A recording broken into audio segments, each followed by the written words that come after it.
सा जो असुर क्षुद्र आपके सामने इसका जो स्थिति वो बहुत निम्न। अभी तो इस क्षुद्र के जो इसका मृत्यु हो गया। हे भक्त वत्सल, आपनार शरणागत भक्त तत्पुत्र प्रहलाद के रक्षा करुन। आप तो हिरण्यकश्यपु के जो पुत्र प्रहलाद उन्हीं की ही आप रक्षा करो। आप भक्त वत्सल हो। क्या कहना चाह रहे हैं? रुद्र जी ने कहा कि जो अभी समस्त यहाँ पर देव देवियाँ उपस्थित हैं और जिस प्रकार का आपका कोप दिखलाई पड़ रहा है, उससे सभी को लगता है कि अभी ये प्रलय का ही समय आ गया है। इसीलिए सभी लोग बहुत अधिक भयभीत हो रहे हैं। किंतु हे प्रभु, ये तो आपका जो कोप करने का समय वो तो अलग समय है, जिस समय सृष्टि का अंत होना होगा। इसलिए आप अभी किसी को भय देने के लिए थोड़ा ना उत्पन्न हुए हैं। आप अभी कोई प्रलय के लिए उत्पन्न थोड़ा ना हुए हैं। इस प्रकार से भगवान को शांत करने के लिए ऐसा बोल रहे हैं। सहस्त्र युग पर्यंत आपनार कोपेर काल अर्थात प्रलय काल। अभी प्रलय काल उपस्थित नहीं हुआ प्रभु, वो तो समय अभी आया ही नहीं है। और उसके लिए तो आपको आने की भी आवश्यकता नहीं पड़ती। प्रलय के लिए आपको तो आने की भी आवश्यकता नहीं पड़ती। उसके लिए मैं हूँ ना, आपका दास रुद्र, वो कार्य तो मैं ही करता हूँ, मेरा काम है। आपका तो वो वाला कार्य है ही नहीं, आपका दास मैं हूँ। और अभी आपका जो ये क्रोध उत्पन्न हुआ है, ये क्रोध तो भक्त वात्सल्य के कारण है। अपने भक्त के प्रति वात्सल्य होने के कारण इस प्रकार का कोप है।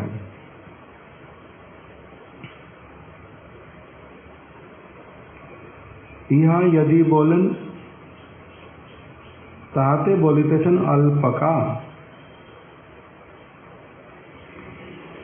आपनार अपेक्षाए अति क्षुद्र यही असुर हिरण्यकश्यपु तो निहत ही होइया छे। अतएव ताहार पुत्र आपनार शरणागत प्रहलाद के रक्षा करुन। तो कह रहे हैं, यदि पहले रुद्र ने क्या कहा कि आपके कोप का समय जो है वो तो प्रलय के समय में आता है, तो आपके कोप का ये समय ही नहीं है। दूसरा, कोप के प्रलय के समय में भी मैं हूँ आपका दास, प्रलय को संगठित करने के लिए। उस समय भी आपके आने की इस प्रकार से आवश्यकता ही क्या है। तो यदि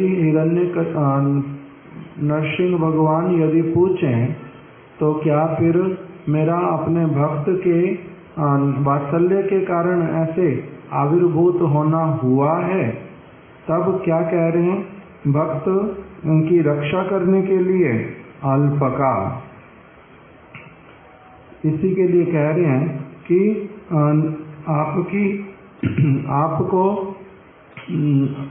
आपका जो आना हुआ वो उसका उद्देश्य क्या बना? आपके हृदय में भक्त वात्सल्य है, इसीलिए आप अपने जो भक्त प्रहलाद, अब आप उसकी क्या करें?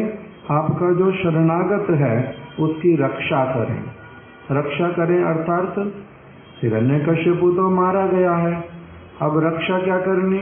रक्षा करने का मतलब आप उनका पालन करें, उनके साथ वार्तालाप करें, उनको सांत्वना दें, उनको अपनी गोद में ले लें। इस प्रकार का रुद्र जी ने नरसिंह भगवान को प्रार्थना किया। अपने लिए कोई प्रार्थना नहीं की। क्या कहा? ये जो प्रहलाद आपका शरणागत आपके सामने हाथ जोड़ करके खड़ा है, इसको आप क्या करें? इसकी रक्षा करें।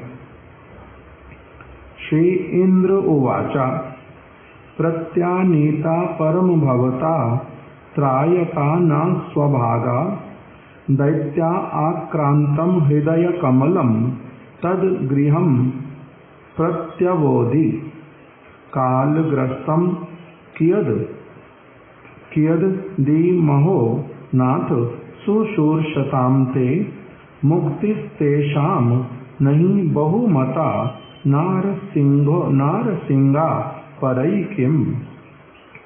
हे परमेश्वर, आमादेर त्राण करता आपना कर्तृक स्वीय यज्ञ भाग समूह प्रत्याहृत होइया छे। दैत्य व्याप्त आपनार आवास स्थल आमादेर हृत पद्म पुनराय विकसित कोरियाछेन। हे नाथ, आपनार सुशूर्षाशीलेर पक्षे एकालग्रस्त ऐश्वर्य अति तुच्छ एमन की मुक्तियों ताहादेर बहुमत नहीं। हे नारसिंह, अन्य प्रयोजन विषय वक्तव्य की।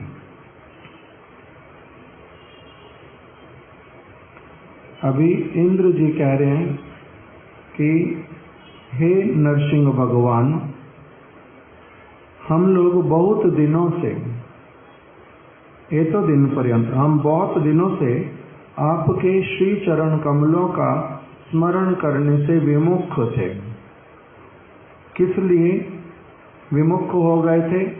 क्योंकि हमारे को ही इस दैत्य ने इतना अधिक पीड़ित किया कि हम लोग किसी स्थान पर शांति पूर्वक बैठ भी नहीं पा रहे थे। आपकी सेवा तो क्या करेंगे, कोई उपकरण कहाँ से लाएंगे, उसने ऐसा हमारे को छोड़ा ही नहीं था। स्थान से हमें भ्रष्ट करवा दिया, सारी वस्तुओं को हमसे छीन लिया, हम लोगों को निशक्तिक कर दिया। इसीलिए हम लोग तो जिस किसी प्रकार से अपने प्राणों की रक्षा करके समय केवल व्यतीत कर रहे थे, आपकी हम कोई सेवा कर ही नहीं पा रहे थे। हे परमेश्वर, अभी आपने हमारी रक्षा कर ली। आपने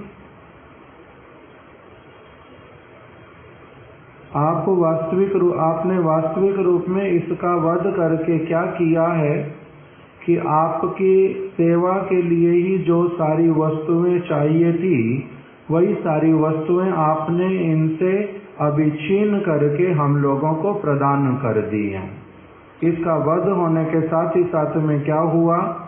हमारा स्थान, हमारा समस्त वस्तु हमें सहज ही अपने आप से प्राप्त हो गया। इसलिए हम अब आपकी सेवा कर पाएंगे। आपने अपनी ही वस्तु को आप इससे पुनः छीन करके ले आए हैं, ले ली हैं। आपनार दास आमादेर वस्तुते प्रभु आपनारी सत्व उचित और आमादेर हृदय कमल सेखाने निरंतर आपनारी ध्यान योग्यत्व हेतु यह आपनार गृह।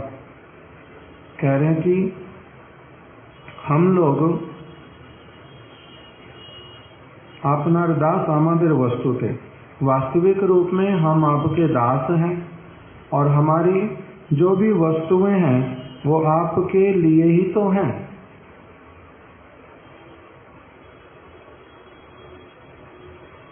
हमारी वस्तुओं के ऊपर आपका अधिकार ही होना उचित है। और उसके ऊपर अधिकार कर किसने लिया था? इस हिरण्यकश्यपु ने। वही अनर्थ हुआ था, किंतु आपने आपका ही अधिकार हमारे हृदय के ऊपर आपका अधिकार होना ही वास्तविक रूप में ठीक है, उचित है। हमारा हृदय कमल वो सब समय आपका ही चिंतन करे, स्मरण करे, ध्यान करे, यही तो होना चाहिए। आपने हृदय दिया किस लिए है? इसलिए तो हृदय दिया है। वो हृदय वास्तविक रूप में आपके ही ध्यान के लिए है। वो आपका ही घर है, आपका ही वास स्थान है। और वहां पर उस वास स्थान किसने बना लिया था? हिरण्यकश्यपु ने। कमल जिस प्रकार से रात्रि के समय में शोभाहीन हो जाता है, रात के समय में अंधकार में कमल की क्या शोभा, सारी चीजें ही अंधकारमय हो गई। तो उसका अपना जो गुलाबी रंग अथवा उसका अपना नीला रंग, उसका क्या महात्म्य रह जाता? कुछ भी महात्म्य नहीं रहता। और अंधकार के कारण वो कैसा हो जाता है? मलिन हो जाता है, निद्रित हो जाता है, सो जाता है, बंद हो जाता है कमल रात में। उसी प्रकार से इस दैत्य के जन्म से ही इतने दिन तक, जब तक ये रहा है, तब तक इसके भय के कारण हम लोग क्या करते थे? इसी का ही ध्यान सब समय हमारे चित्त में रहता था। इसके भय के कारण आपका ध्यान हमारा हृदय कर ही नहीं पाता था। मलिन हो गए थे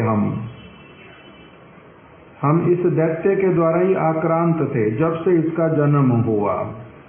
इसीलिए आज आप ने उदित होकर के, आविर्भूत होकर के क्या किया है? इस नरसिंह रूपी सूर्य के उदय होने पर प्रत्यबोधि आपके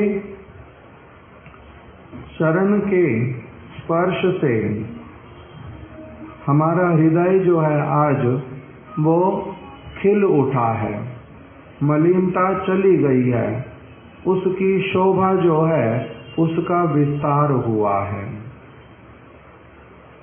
तद गृहम प्रति अबोधि अथवा वैकुंठ धामे तेई चरणेर सेवार निमित्त बुद्धि करुण, अर्थात वैकुंठ धामे गमनेर अभिलाष करुण, यही अर्थ। दूसरा क्या कहना चाहते हैं इंद्र जी? जे अब आपने हिरण्यकश्यपु का वध कर दिया है, आपकी जो सारी वस्तुएं थी अब वो पुनः दैत्य के हाथ से आपके जो सेवा करने वाले देवता उनके हाथ में आ गई हैं। इसलिए अब आप अपने वैकुंठ धाम में प्रस्थान कीजिए। आपका जो उद्देश्य था वो सार्थक हो गया, पूर्ण हो गया है। यदि नरसिंह भगवान कहें इंद्र को, हे भक्ताभिमानिन, भक्त का अभिमान करने वाले, अपने आप को भक्त मानने वाले, इंद्र पद ग्रहण करो, जाओ तुम अपना इंद्र पद ग्रहण करो। तो उसके उत्तर में कह रहे हैं सत्य भक्ति शून्य सकाम आमी यहाँ ग्रहण कोरिवो। हाँ, ये सत्य बात है। मैं आपके द्वारा जो स्थान मेरे लिए दिया गया है मैं उसको लेने जा रहा हूँ, ले ही लूंगा। क्यों? क्योंकि मैं तो कौन हूँ? भक्ति शून्य हूँ। मेरे हृदय में आपके प्रति जो प्रहलाद जैसी भक्ति वो नहीं है मेरे हृदय में। मैं तो सकाम भक्त हूँ, अपनी कामनाएं बहुत सारी बीच में रखता हूँ जब आपकी भक्ति करता हूँ।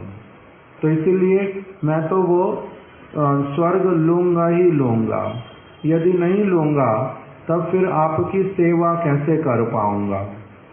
मैं आपके निष्काम अथवा शुद्ध जो भक्त उनकी भांति नहीं हूँ कि केवल मात्र कुछ भी उनके पास नहीं होने पर भी वो आपकी सेवा करते रहते। क्या सेवा करते हैं? वो मुझे समझ नहीं आता, इसलिए मेरा अधिकार यहीं तक ही है। प्रहलाद जैसा अधिकार मेरा उत्पन्न हुआ नहीं, इसलिए मैं तो वही स्वर्ग ग्रहण करूंगा और जो वहाँ पर जिस प्रकार से आपकी सेवा करना संभव होता है, सकाम होकर के वही सेवाएं करता रहूंगा। आपनार निष्काम भक्त गणेर निकट किंतु एकालग्रस्त इंद्र पद एवं अपरई अन्य अन्य योग ऐश्वर्य आदि की प्रयोजन। कह रहे हैं कि आपके जो निष्काम भक्त हैं उनको उनका जो इस प्रकार का अवस्था ये कभी आता ही नहीं है जैसा हमारा आया है। इंद्र की जो अवस्था जो उन्होंने व्यक्त की कि हमारा राजपाट छिन गया, इसलिए क्या हो गया,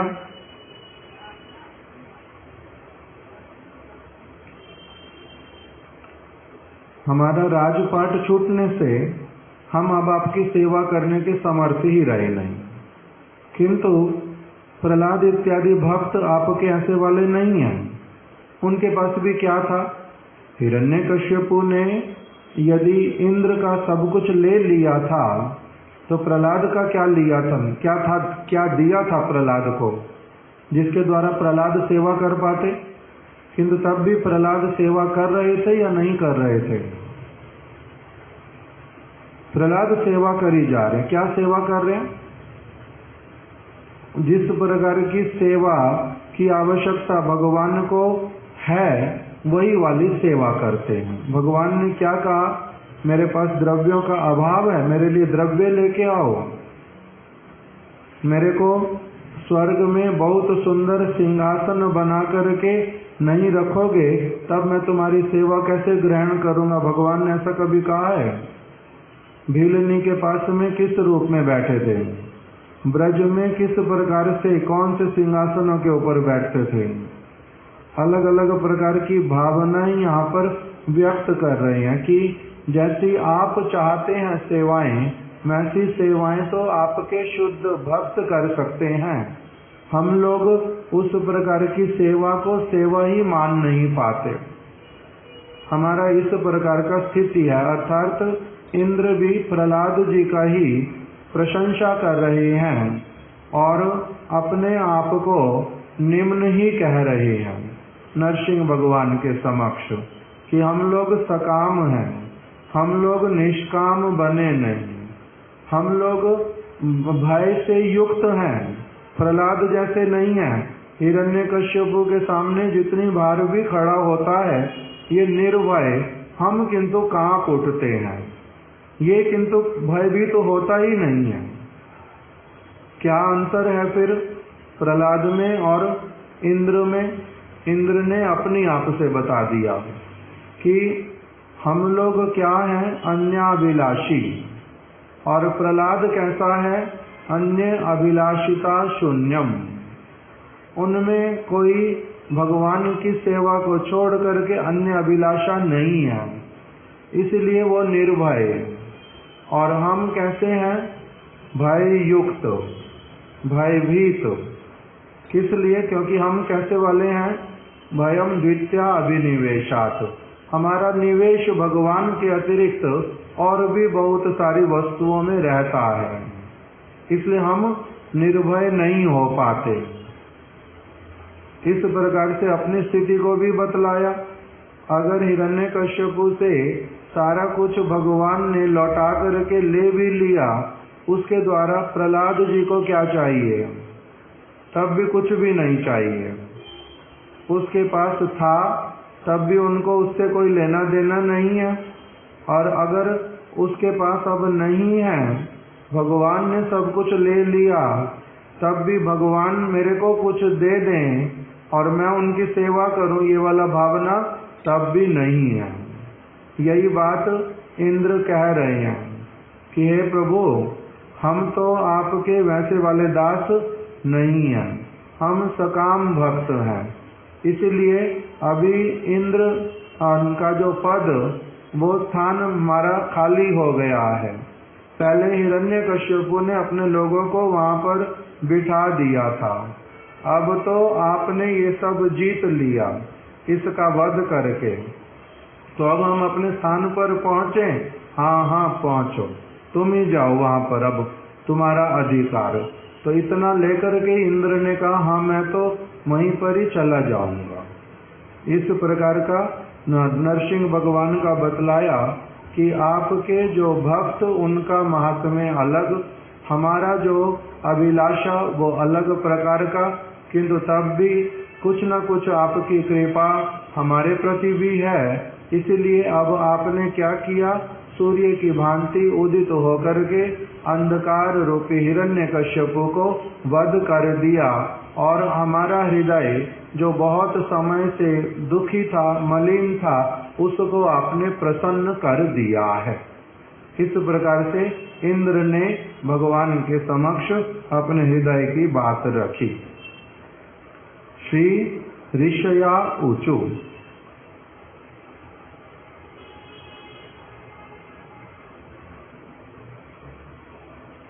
इंद्र ने पहले और एक बात भी बोल दी कि आपके भक्तों को अन्य अन्य, हमारा जो ये इंद्र पद है यह कालग्रस्त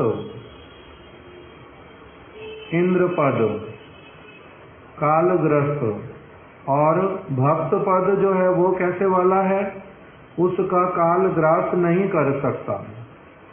भक्त की पदवी, वैष्णव की पदवी इसलिए देवता की पदवी से बहुत ऊपर, देव पद बहुत निम्न। क्यों? क्योंकि वो भी क्या है, काल के अंतर्गत आता है, कालग्रस्त है। काल ऐसा वाला आ गया, इसलिए इंद्र के पास में भी अपना इंद्रत्व रहा नहीं। अब फिर समय आया जब उसको मिल जाएगा, किंतु भक्त का पदवी कैसे वाला, उसका कभी भी इधर से उधर होना होता नहीं, वो काल के अंतर्गत नहीं आता, काल उसके ऊपर अपना कोई प्रभाव नहीं डालता, वो काल से अतीत होते हैं, कालातीत, कहीं पर भी क्यों नहीं रहे, वो सेवा के भीतर में ही निमग्न रहते हैं। और एक बात ने उन्होंने बोल दी, अपरई, कह रहे हैं आपके भक्तों को जो इंद्र पद इत्यादि, इसका तो कहना ही क्या, जो स्वर्ग तक का स्थान है, आपके भक्त योग ऐश्वर्य इत्यादि किसी भी वस्तु को वो बहुमानन नहीं करते, प्रशंसा ही नहीं करते, उसको देखते तक नहीं, उसको चाहते नहीं है। क्यों? क्योंकि वो तो मुक्ति के अवतारा बहुमानन करना, कह रहे और वस्तुओं की तो कहना क्या, चतुर्दश भुवन की बात क्या बताऊं, कि वो हमारा पद नहीं चाहते, ठीक है, सिद्ध व्यक्तियों का पद चाहते हैं, कहते नहीं, वो योग ऐश्वर्य चाहते हैं, नहीं, वो ब्रह्मलोक चाहते हैं, नहीं, वो क्या चाहते हैं फिर, वो कह रहे हैं वैकुंठ में जो मुक्ति मिलती है, इस चतुर्दश भुवन से ऊपर जाकर के जो वैकुंठ लोक की मुक्ति, वो लोग तो वो तक भी नहीं चाहते। और मेरा क्या स्थिति है कि मैं इंद्र पद के बिना रह नहीं सकता, मैं तो उसको ही चाहता हूँ कि अंततः तो वो मिले, उससे ऊपर वाली वस्तु नहीं मिलती, यहाँ तक तो अंततः मिले ही मिले, मेरा ये स्थिति है। किंतु आपके भक्त वैकुंठ लोक में, नारायण लोक में उन मुक्ति प्राप्त करके उनके साथ में सारूप्य, सामीप्य, सालोक्य इत्यादि जो पद, वो तक भी नहीं चाहते, वो केवल क्या चाहते हैं, आपकी सेवा, कहीं पर भी क्यों नहीं रहे, वो आपकी सेवा चाहते हैं। इसलिए सेवा की प्रधानता दिया, किसने, भक्तों ने। जो भक्त नहीं बन पाते, वास्तविक भक्त, परम शुद्ध भक्त जो नहीं बन पाते, उनके लिए अलग अलग आकांक्षाएं रहती हैं। उनकी आकांक्षाएं अलग अलग हैं, किंतु शुद्ध भक्त केवल क्या चाहते हैं? भगवान की सेवा, और कुछ नहीं चाहते। भागवत में तो यहाँ तक कह दिया एक श्लोक में कि हे प्रभु, यदि नरक में भी जाना पड़े तब भी कोई चिंता मैं करता नहीं हूँ, किंतु आपका सेवा मेरे हाथ से ना जाए, मेरे मन से ना जाए। कौन सा श्लोक हो? जानते ये वाला श्लोक हो? उसमें आता है ये वाला, इसलिए भक्ति विनोद ठाकुर जी ने उसका अनुवाद कर दिया, स्वर्गे वान निराय थाकी तब भक्ति रहु भक्ति विनोद हृदय। हे प्रभु, उससे पहले क्या है? पशु पक्षी होए ताकि स्वर्गे वा निराय तब भक्ति रहु भक्ति विनोद हृदय।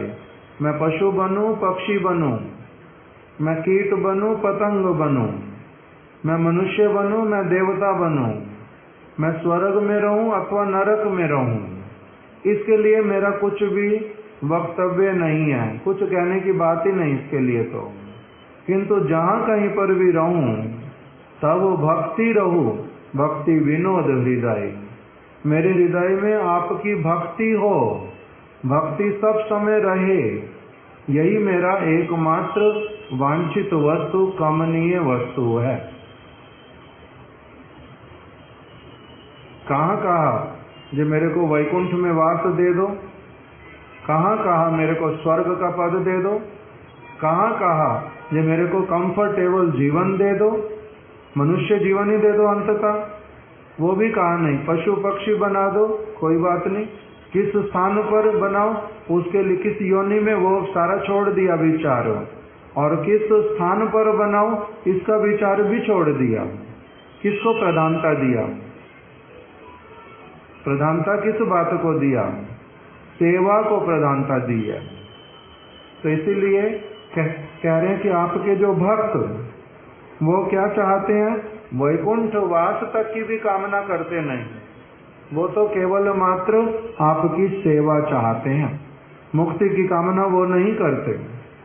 किंतु हम ऐसे वाले नहीं हैं, उस प्रकार का बन पाना हमारे लिए संभवपर नहीं है। इसलिए हे प्रभु, मैं तो यही मांगता हूँ कि अब स्वर्ग इत्यादि सारा अब तो आपके हाथ में आ गया पूरी तरह से। पहले उस दैत्य ने ले लिया था, अब आपके हाथ में आ गया, तो अभी हमारे को क्या करें? वहीं पर ही नियुक्त करें, पुनः आज्ञा करें कि हम जाएं, अपना सारा स्थान संभालें, अपनी जो हम करते हैं सेवा वो करें, सकाम सेवा, अर्थात तो उसके बीच में जो हमारा अपना सुख भोग का सारा वस्तु है उसको पूरी तरह से ले लें, तो हाँ ले लो। इस प्रकार से हाँ उनके मुख से कहलवाने के लिए इंद्र ने इस प्रकार का सब बात बोल दिया। अभी आगे श्री ऋषया ऊचु, ऋषियों ने कहा, त्वम नस्तपा परमांथ यदात्म तेजो येनेद मादि पुरुषात्मगतम सर्कत तद विप्रलुप्तम मुनाद्ये शरण्यपाला रक्षा गृहीत वपुषा पुनरन्वमस्था।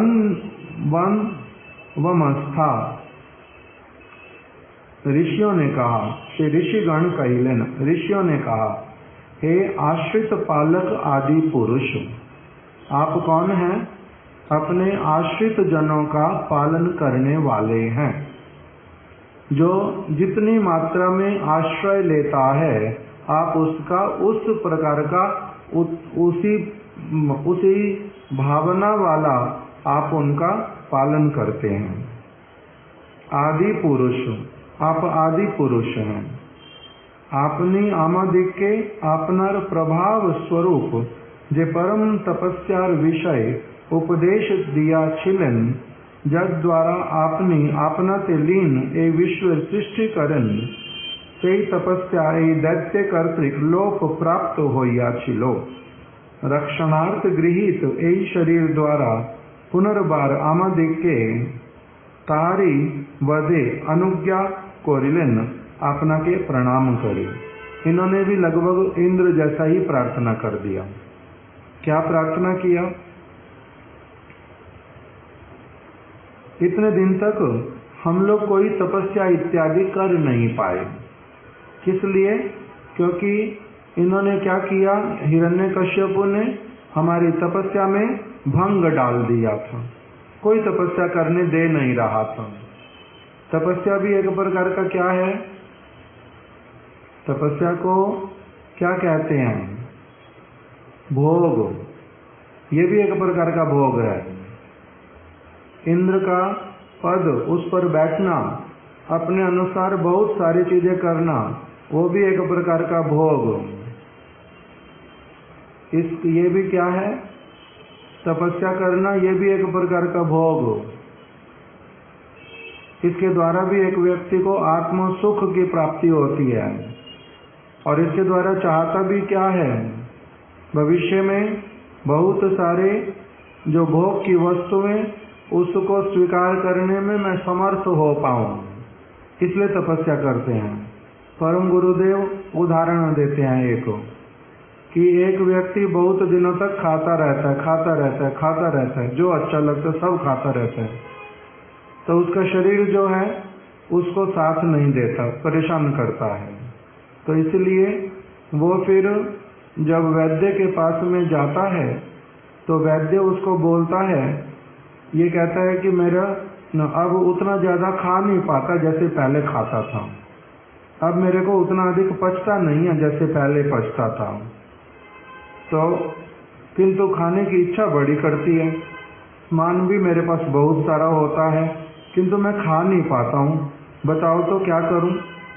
तो वैद्य उसको बोलता है कि तुम 15 दिन उपवास करो, नींबू पानी पियो शहद डाल करके, और कुछ भी मत खाओ पियो, जब भी भूख लगे वही खाओ वही पियो। 15 दिन के बाद में देखो तुम्हारा एकदम शरीर हल्का हो जाएगा और तुम्हारे को भूख लगेगी बहुत अच्छी तरह से, जो भी खाओगे सारा पच जाया करेगा। इसलिए अभी तुम क्या करो, 15 दिन के लिए बीच में केवल क्या कर लो, ये सारी तपस्या जो है वो कर लो। तो ये जो उसने खाना पीना छोड़ दिया, 15 दिन उपवास प्रारंभ किया। उद्देश्य क्या है कि बाद में अच्छी तरह से, जो बिना किसी रिस्ट्रिक्शन के मैं अच्छी तरह से भोग जगत की वस्तुओं का सारा कर पाऊं। तो इसी प्रकार से ऋषि इत्यादि जो तपस्या करते हैं उसके लिए वही बात यहाँ पर बोल रहे हैं कि इतने दिन तक हम कोई तपस्या ही नहीं कर पाए। इसने क्या किया, तपस्या करने का हमारे को सुयोग ही दिया नहीं। त्वम ना तपा इत्यादि परमम आपनार ध्यानमय जे तपस्या, जहाँ आत्म तेजा आपनार प्रभाव स्वरूप, तहा अपनी उपदेश करिया चिलन आमा दिखे, तपस्या परिवर्तित कोरिवार निमित्त यही भाव।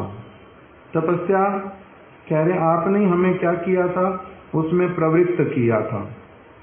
ऋषियों को भगवान ने ही कहा कि तुम क्या कर रहे हो, तपस्या करो। किस लिए तपस्या करो?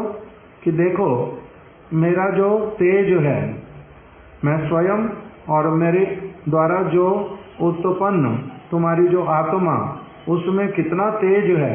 तुम अगर खाओगे पियोगे नहीं तब भी तुम्हारा सब कुछ ठीक रहेगा, इस चीज को देखो। तो इसलिए कह रहे हैं आपने उसी तेज को हम लोगों को समझाने के लिए, दिखलाने के लिए जिस तपस्या इत्यादि की बात को करवाया था, इस हिरण्यकश्यपु ने हमारे को वो कोई तपस्या करने ही नहीं दी। इसका बहुत दोष हिरण्यकश्यपु का। जेनो जे तपो रूप तेजर द्वारा आपनार स्वरूपे लीन ए विश्व के अपनी सासरकत सृष्टि कोरिया छिलन।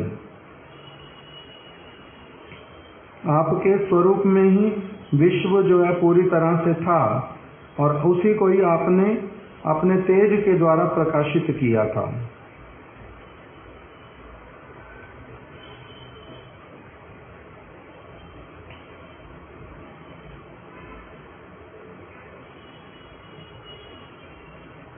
श्री भगवान निजे ही ब्रह्मा के बोलिया छिलन भगवान ने किसी समय ब्रह्मा जी को अपने आप से कहा था, सृजामि तपस्या वेदम, अर्थात हे अनग, तपस्या हमारी शक्ति।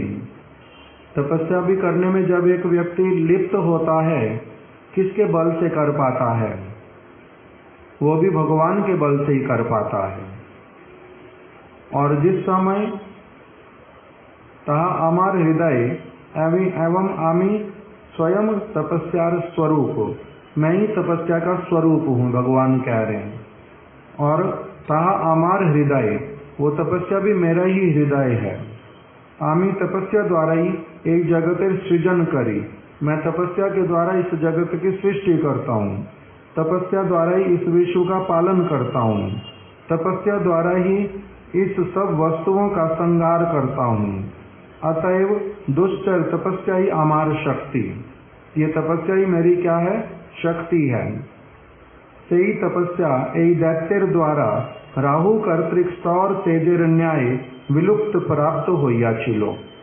वही तपस्या जो है जिसके द्वारा भगवान सारी वस्तुओं की सृष्टि करते हैं, स्थिति करते हैं, प्रलय करते हैं, वही तपस्या ही इस हिरण्यकश्यपु ने क्या कर लिया था? हिरण्यकश्यपु ने उस तपस्या को नष्ट करवा दिया था। जैसे सूर्य के तेज को राहु ग्रास कर जाता है, उसी प्रकार से इसने क्या किया था? ग्रास कर लिया था हिरण्यकश्यपु ने। अतएव आप अभी उसी की रक्षा के लिए आपने नरसिंह आकार के विग्रह में प्रकट करके आपने फिर से पुनराय आमंदिर कर्तव्य रूपे सम्मत कोरिलन।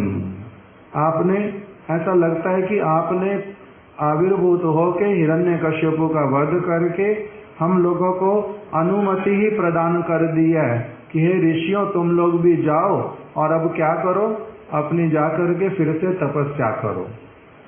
इस प्रकार से आपने हमें अनुमति दे दी है।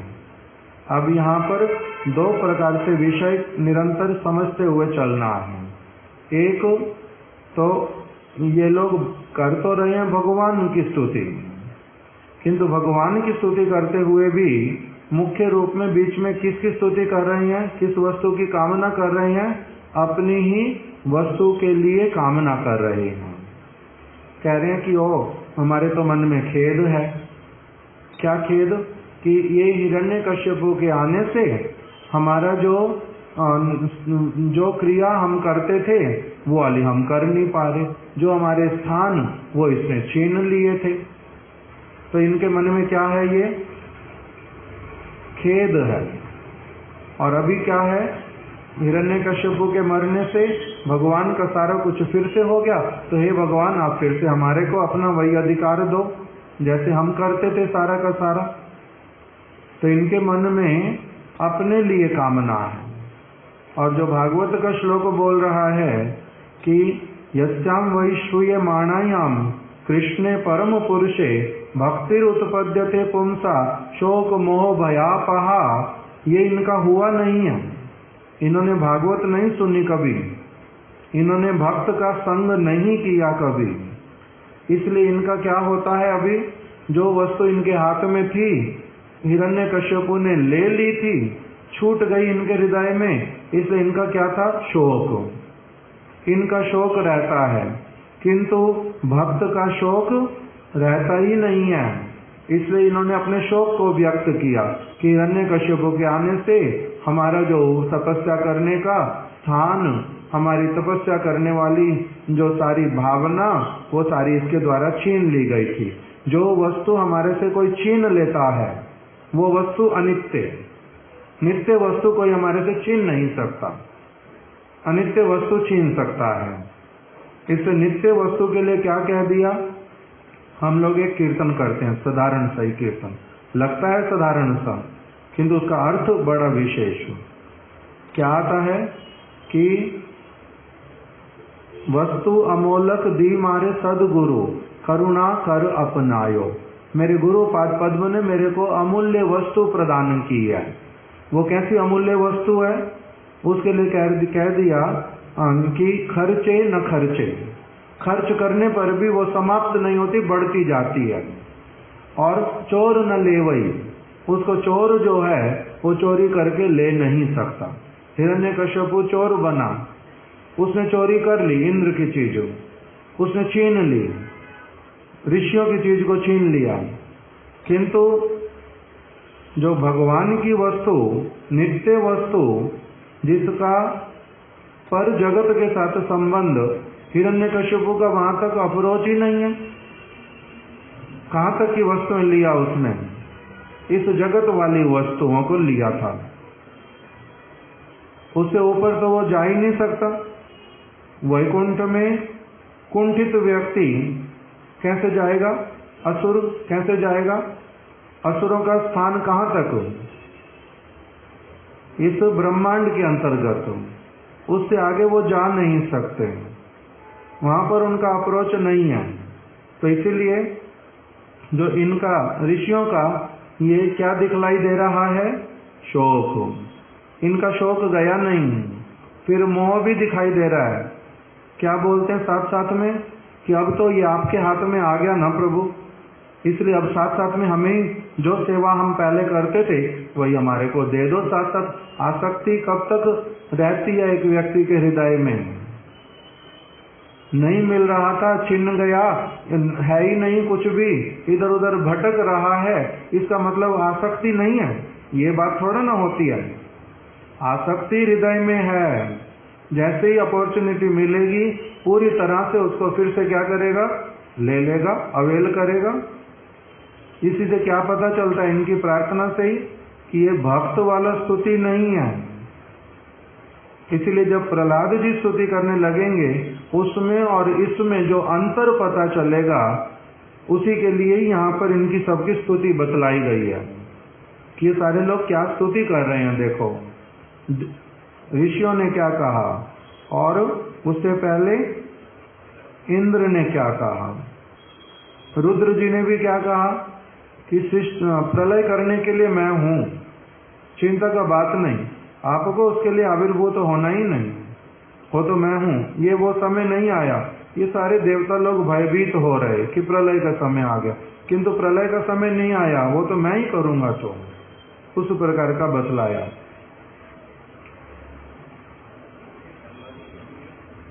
ब्रह्मा जी का बता दिया थोड़ा सा। तो ब्रह्मा जी इन सबसे अच्छी स्तुति कर रहे हैं, इसलिए उन्होंने बोला कि मैं आपकी वस्तुओं को समझने में असमर्थ हूं। इन्होंने तो क्या निष्कर्ष किया कि अपना स्थान, अपनी वस्तु वापस लेने के लिए इन्होंने वध कर दिया हिरण्यकश्यपु का। इनका अपना सिंहासन वापस मिल गया पूरा, और उसमें जो जो हमारी सेवा हमें मिल जाए। इसलिए उनकी स्तुति अलग ब्रह्मा जी की इनसे सबसे।